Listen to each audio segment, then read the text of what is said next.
Okay. Assalamu alaikum wa rahmatullah wa ta'ala wa barakatuh. I greet in the language of peace and of paradise, in the language of our mothers and forefathers with the greeting of Assalamu alaikum. And we begin all things in the illustrious name of our Creator. In the name of Allah, the Beneficent, the Merciful. So myself, Hajj Ali, I'm here with my brother, son of Malcolm X, spiritual son of Malcolm X. Assalamu alaikum, brother. Just here to clarify a few, let's say, issues related to the history of Malcolm X. And this is coming off of the back of the very engaging Netflix series. But we just felt that there was a few important bits of information that didn't find its way into the documentary series. But alhamdulillah, and we give the brother a salute because it was a grand effort. Well, yes. But we want to just touch on a few things about the history where there's clear evidence for, we believe, or quite possibly there's clear evidence. We'll find out at the end of this discussion. But we believe there's clear evidence that would suggest there have been some inaccuracies put in the public domain from various media platforms in the Black community and by various individuals who are members of the Nation of Islam or were members of the Nation of Islam or supporters of the Nation of Islam, things of that nature. So I just want to really kick it off, my brother. And my first question or talking point or point of exploration is regarding Malcolm X leaving the nation. He's been charged by many members of the Nation of being a hypocrite and somebody that abandoned the movement or abandoned Elijah Muhammad's cause or abandoned the cause pertaining to that organization, the Lost Found Nation of Islam. Well, was Malcolm X pushed out of the nation, or did he abandon the Nation of Islam of his own free will? What's the context? Well, assalamu alaikum wa rahmatullah wa ta'ala wa barakatuh. Greetings to you, brother Hajj Ali. Greetings to the Muslims and to the truth seekers who are out there listening to this very vital and important factual video. It is the holy month of Ramadan, and we're literally counting down the days now. So all of the Muslims, the Muqamins who are out there fasting and doing their ibadah, their works for Allah subhanahu wa ta'ala and charity, I would like to send my salams and peace to them all. And also I'd like to send peace to the family of El Hajj Malik Shabazz. Indeed. When it gets to the 21st is always a difficult time. With 19th, sorry, when it gets a difficult time because of his birthday. And so we hope that all you people who are sincere will listen to this recording and check out the details, check out the facts. Don't just listen to what we're saying, but check it out for yourself and do your own research, which is important. Now, getting back to your question, brother. Yeah, I believe that the real evidence is Malcolm was not kicked out of Malcolm was not left the Nation of Islam. He was clearly kicked out of the Nation of Islam, and that is undisputable. We can even listen to his own words here. For a second, just listen to him briefly. Among the Chicago officials that I had a knowledge of this, they become very fearful of me. They became very antagonistic toward me, and they had to do something to diminish the authority that I had, for fear that if this became public knowledge, the followers would leave the Muslim movement and follow me. And it was at that time that they used the statement that I made against President Kennedy as a pretext to cut my authority, and some other things happened that finally produced the split or forced the split. And when I made the split, the only reason that I didn't make this public knowledge was I knew the implications, and I felt that if the Muslims who were in the Nation of Islam knew it, that would enable them to be so strongly religious and exercise moral discipline would be shattered, and it would cause all of them to go right back and start doing the things that they had been doing previously. And so we can see there that Malcolm said it was through jealousy, envy, conniving, that he was forced out of the Nation of Islam. He did not make he didn't lead the Nation of Islam of his own acquisition of his own words. Again, let's listen to him again here. I always used in presenting, representing, and defending the Muslim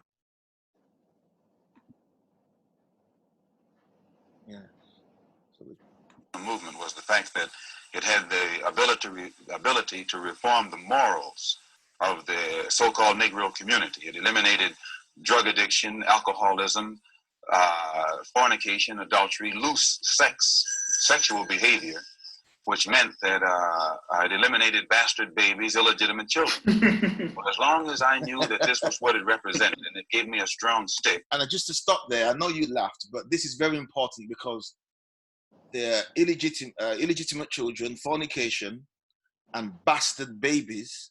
Yeah, it's a kind of a key word. It caught me off guard, but yes, indeed, very important, very important.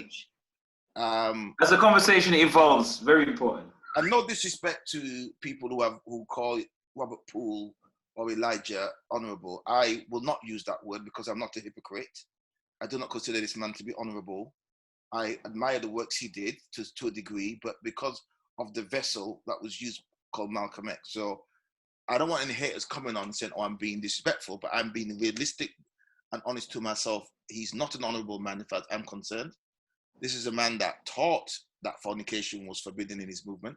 This is a man that taught adultery was forbidden in his movement. This is a man that taught having bastard babies was inappropriate in his movement. Yet he broke these very rules himself. And as Malcolm has outlined, as long as Malcolm could defend a man that didn't do these acts, he could remain in the movement. But when he found out through Wallace, the son of Elijah Muhammad, the seventh son, he at that point decided that he could no longer, it was untenable for him to defend the actions of a dishonorable man. Mm-hmm. Would you like to comment?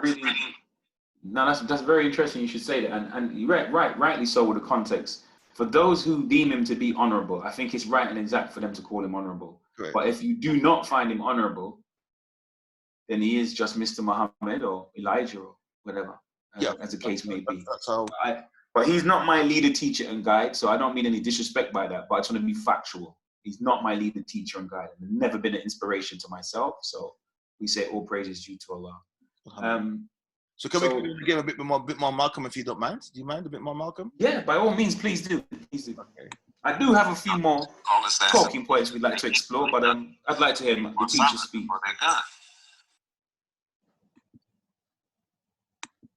Well, see, I understand all of it, but in the park, half a block from my house here, in the home of Alvin, who's also one of Elijah Muhammad's men, looking for a chance when they could, make their move. But thanks to Allah, they didn't get a chance. So we can see here that when Malcolm was forced out the nation, there were attempts on his life by the nation to kill him. So this idea that the Nation of Islam had no intent or no ideas to kill Malcolm, or Elijah Muhammad made some edict to say, nobody touch your hair on the head of Malcolm X, is incorrect. Malcolm himself stated that they would try to kill him on many occasions. We're going to provide more evidence on that as well. And again, as we said, we're just providing evidence. We're just to counter the narrative that the Nation of Islam or other people are pushing, that Malcolm X was jealous. He wanted the position for himself of leadership, and that he made a coup d'etat attempt to overthrow Elijah Muhammad. This is spurious. This is disgusting. This is dishonorable, and there is not one shred of evidence to back this up. This is again with using a history hindsight after the event to try and create a patchwork of lies, which we intend to crumble today, now, with this video.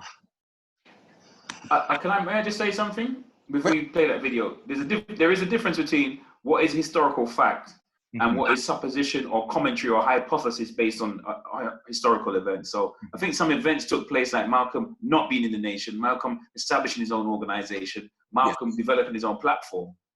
However, the interpretation by the fanatics of the Lost Foundation of Islam and the fanatics of Elijah Muhammad will give it a different interpretation and a spurious interpretation. Yes, this is because the Nation of Islam, unfortunately, is a cash cow. We know that it was funded by H.L. Hunt, a Texas billionaire in the 1960s, given $100,000 yearly as well as funding the Ku Klux Klan. This is irrefutable doubt.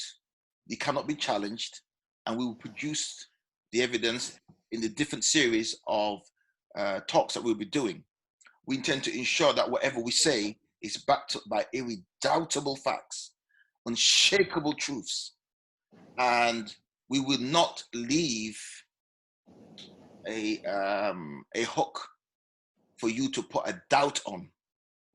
There will be no hooks for that to happen, because we believe we want to channel Malcolm from Jannah, because the Quran clearly says, those who have died in his way, think of them not as dead, for surely, nay, they are alive and receiving sustenance from their Lord.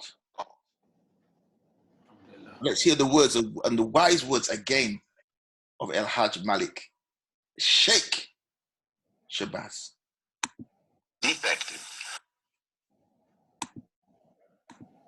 Well, in reality, I never even left the Muslim movement. They put me out. And they put me out because of what I knew. Uh-oh. Hello. Say what now? Sorry? I said, say what now? Exactly. So we have Malcolm in his own words. I did not leave. No, he didn't leave. Out and they put me out. And so Malcolm X So said, as you can see, Malcolm said that they put him out. He didn't leave the nation. He was put out by Elijah Muhammad. Let's read again what now this is a book that we have, and it is called The Judas Factor. I think many people are aware of this particular book. It's a well-known book,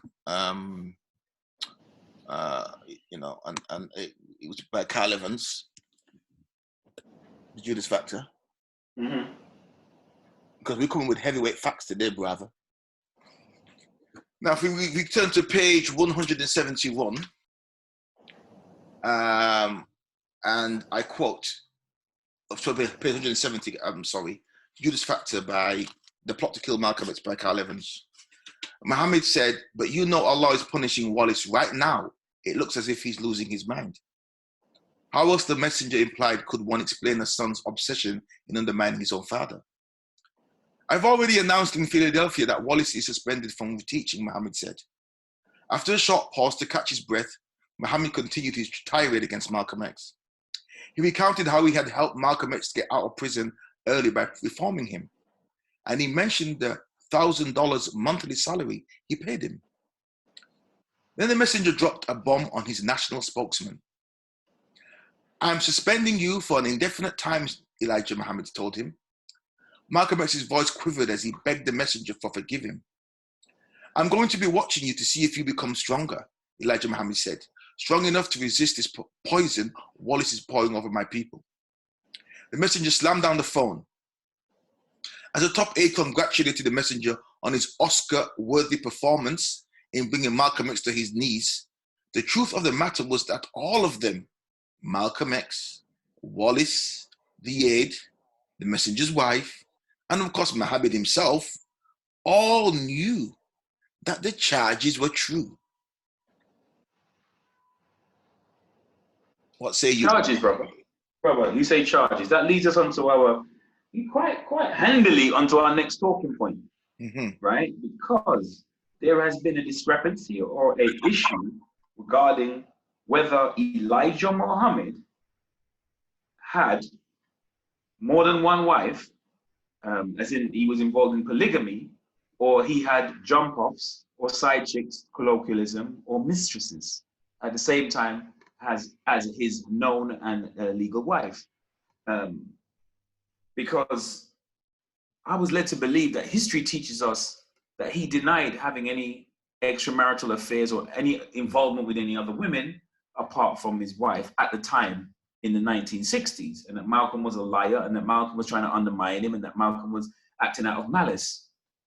However, 25 years later, a gentleman called Louis Farrakhan brought these... Louis Walcott.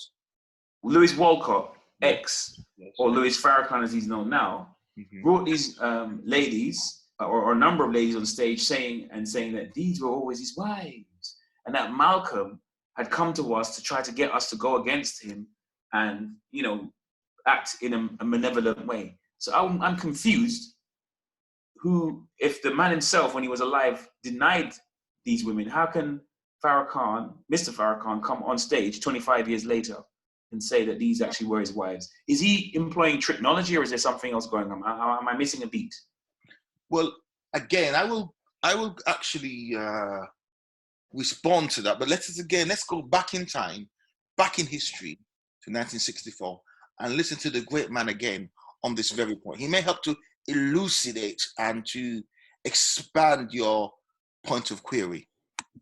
Stated in a newspaper article about an effort to take my life back in January, and at that time the Muslims denied it. Why are they threatening your life? Well, primarily because they're afraid that I will tell the real reason that I'm out of the Black Muslim movement, which I never told. I kept to myself.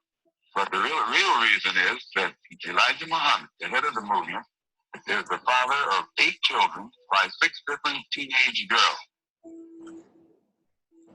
6 teenage girls who were his private personal secretary. The one who first made me aware of this was Wallace Muhammad, Mr. Muhammad's son. And it was their fear that if I remained in the Black Muslim movement, and this came into the knowledge of his followers, that they would leave him and follow me. A plan immediately was set in motion to take me down, put me out. And the statement that I made about Kennedy was used as a pretext to take me down. Did you get out of what you take to protect yourself from this threat? I take no steps. I have a rifle. If anybody comes to my house without a good reason, I intend to try and use it. That's all. Now let's go a bit further here. Again, let's return to the Judas factor. Let's return to the Judas factor. Interesting read, brother. Interesting read. Very interesting, brother. You see, history is best qualified to reward all research. And today, this is what it's about. It's about, what do we always talk about? Psychoanalytical and psychosocial and historical perspectives, brother. Oh, this is psycho history, brother. Psycho history, brother. And some people will be going psycho over the history. But let's continue channeling Brother Malcolm, because Brother Malcolm is overseeing this, and we want to make him proud of the works that we're doing. Now, we turn to page 244 of the Judas Factor. According to Carl Evans, although the 4th of July, and I quote, although the 4th of July was a day away, the fireworks started early in Elijah Muhammad's Chicago home. The telephones rang incessantly as radio reporters, newspaper journalists, and startled members of the Nation of Islam sought corroboration of the story that appeared in nearly every major newspaper on July the 3rd, 1964. Now remember this. This isn't Malcolm putting this in the paper. This is the newspaper themselves printing about the fornication, the adultery, the bastard children of Liverpool. 24 hours later, Lucille Rosary and Evelyn Williams, stop here. Lucille and Rosary, at certain times in their history, were dating Malcolm X. And one of them was, and either of them, Malcolm was intending to marry. He personally brought them into the Nation of Islam. He personally sent them. Is it correct that he personally tutored them and made them fit? And made them fit to go before the messenger to be secretary.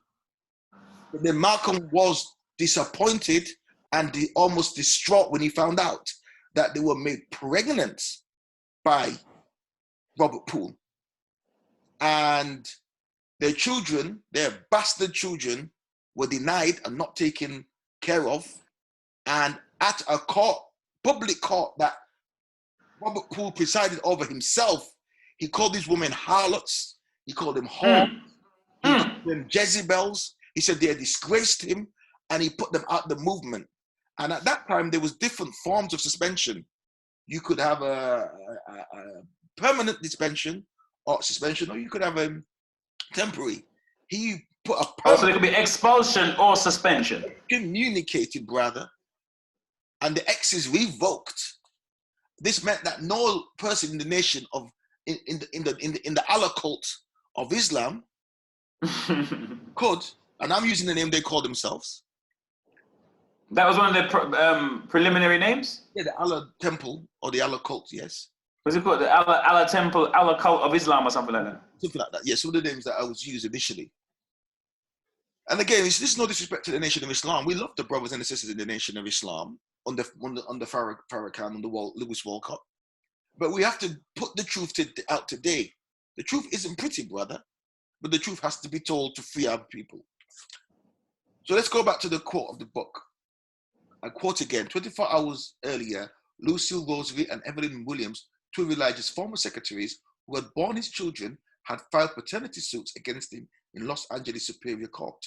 Malcolm X had suggested to the editors at the New York Amsterdam News that they run a story regarding Elijah Muhammad's illegitimate children. But the editors, fearing a libel suit, said they wouldn't touch the subject unless there was legal action. Subsequently, during their visit to Los Angeles, Malcolm X retained Gladys Towles Root on behalf, which was the lawyer, on behalf of the secretaries who had been trying for years to consistently get child support from Elijah Muhammad. According to the lawsuits, Elijah Muhammad had fathered 3 children by the 2 women, and the 4th was about. So were these filed? Were these filed by these ladies? Because they couldn't be filed without their permission or signature or something. I'm taking it. Filed by the ladies, yes. Okay. According to the lawsuits, Elijah Muhammad had fathered 3 children by the 2 women, and a 4th was about to be born.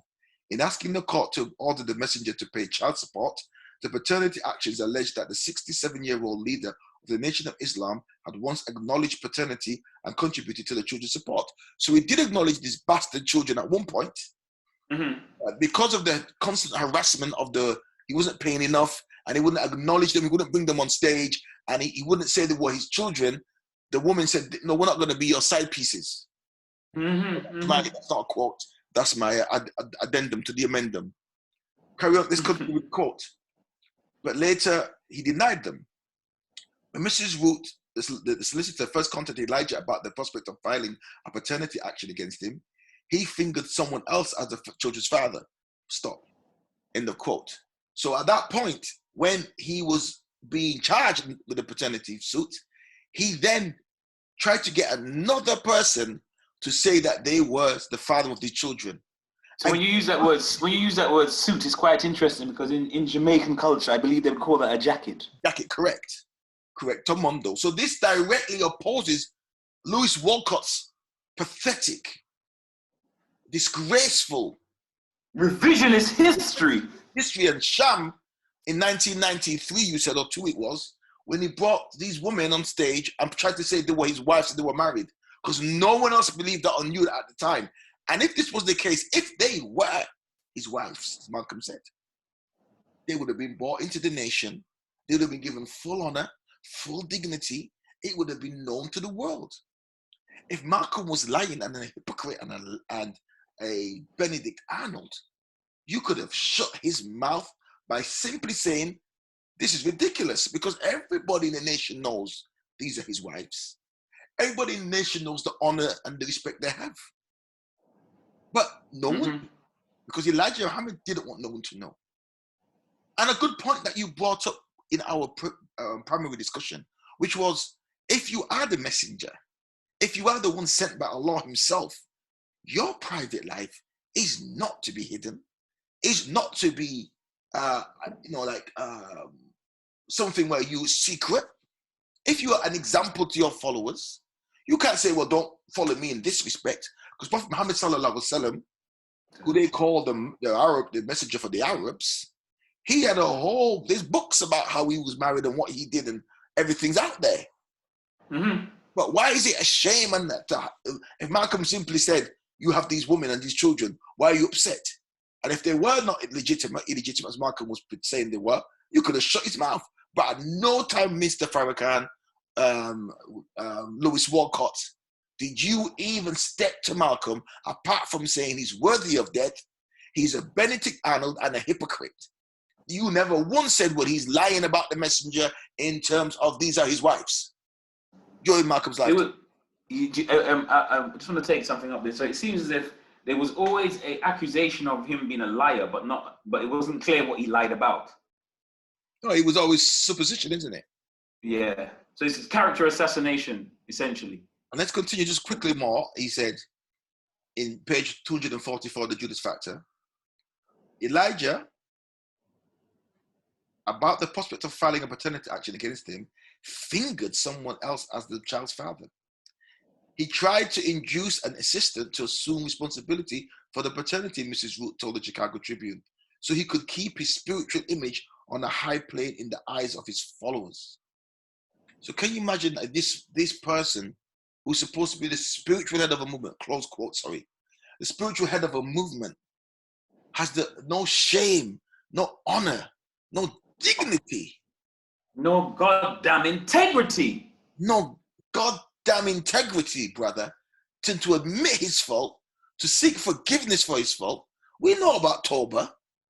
If he's in contact with Allah, why didn't he just ask Allah to forgive him and for Tawbah?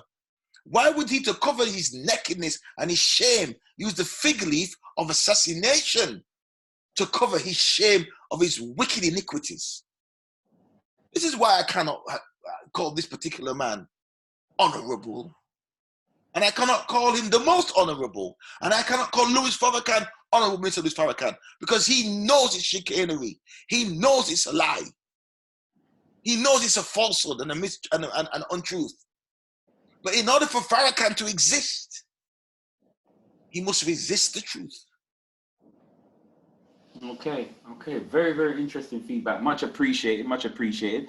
We're coming towards the end of this section. And before I close out, I just wanted to know if there were any last things you wanted to leave the listeners.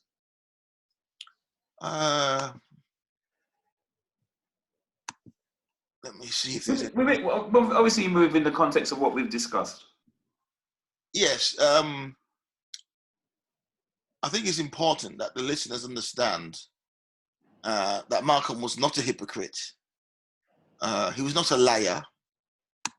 He in no way betrayed Elijah Muhammad. The betrayer was Elijah Poole, or Robert Poole. The liar was Robert Poole. The person who actually ordered Malcolm's death was Robert Poole. Now you may say, oh, brother, son of Malcolm, you're being too hard on him. You're not respecting the great works he did in building up the black community and the black and what he did for raising Malcolm X. We are going to, in this series, dismantle every single lie and every single mystical, esoteric, philosophical sophistry you will present to defend this man. We will leave this man shamed and naked and exposed for who he is and for who he really is. And we have to just, in closing, let's just talk about, did he order the death of Malcolm X? Well, according to, again, the Judas Factor, page 177. On January the 7th, 1964, and I quote, the FBI taped a conversation involving Elijah Muhammad. We should have, but didn't, result in his arrest. I'll say that again. On January the 7th, and I quote, 1964, the FBI taped a conversation involving Elijah Muhammad. We should have, but didn't, result in his arrest. The messenger made a veiled reference to killing Malcolm X. And I quote, it's time to close, and I won't use the word, his eyes. Elijah Muhammad said, I quote, it's time to close his eyes, Elijah Muhammad said. I quote, it's time to close his eyes, Elijah Muhammad said. End of quote. Wow. Brother. A quote again. When the Chicago Bureau of the FBI received these transcripts of this tape, it realized and chronicled its successful counterintelligence program against Malcolm X and Elijah Muhammad had now been in effect. It sent a boastful memorandum to Hoover at the FBI headquarters. So now Elijah, to cover, an end of quote, in order for Robert Poole now to cover his iniquities, his sin, his lies, he was prepared to throw Malcolm under the bus, prepared to put all of the poison on Malcolm. Even though prior to this, he'd met Malcolm, and when Malcolm said, is it correct what I've been hearing from Wallace about these bastard children? He did not deny it. He said it is correct, but I am like Daniel, and I am like David when he saw Bathsheba. I have to fulfill the sinful acts of the prophets of the Bible. So these acts, I have to fulfill them. But so Malcolm decided to teach that these are all prophecy to protect the nation. So Malcolm's initial response was to protect Elijah and the nation. But then the family, the royal family, like Herbert Muhammad, and these were people who, Elijah Muhammad's sons, who hated Malcolm, would use it to build a rift between Malcolm, along with John Ali, who was a FBI agent, other agents who were in the Nation of Islam, and to cause dissension and to get and split Malcolm from his teacher, which they did successfully. But it was through avarice and the green-eyed monster of jealousy that did that.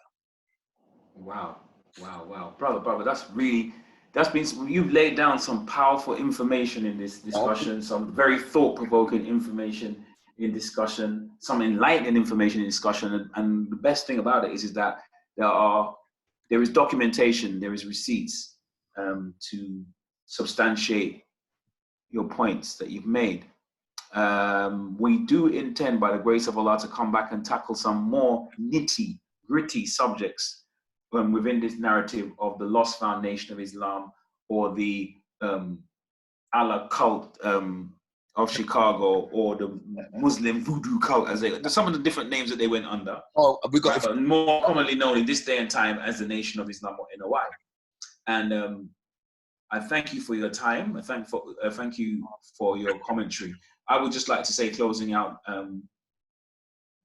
truth and falsehood went out for a swim one day. And while truth was in the water, the lie got out of the water earlier and stole his clothes. Amen. So in this day and time, when people come with a lie, that's right, it is often clothed in the truth. Speak on that, sir. Speak on that. But when I come with the truth, I have to come with the naked truth. We thank you for your time. We thank you for listening. And it's been a pleasure. Till next time, stay safe. Assalamu alaikum wa rahmatullah wa ta'ala wa barakatuh. Assalamu alaikum wa rahmatullah from me, son of Malcolm. Rahmatullah wa barakatuh.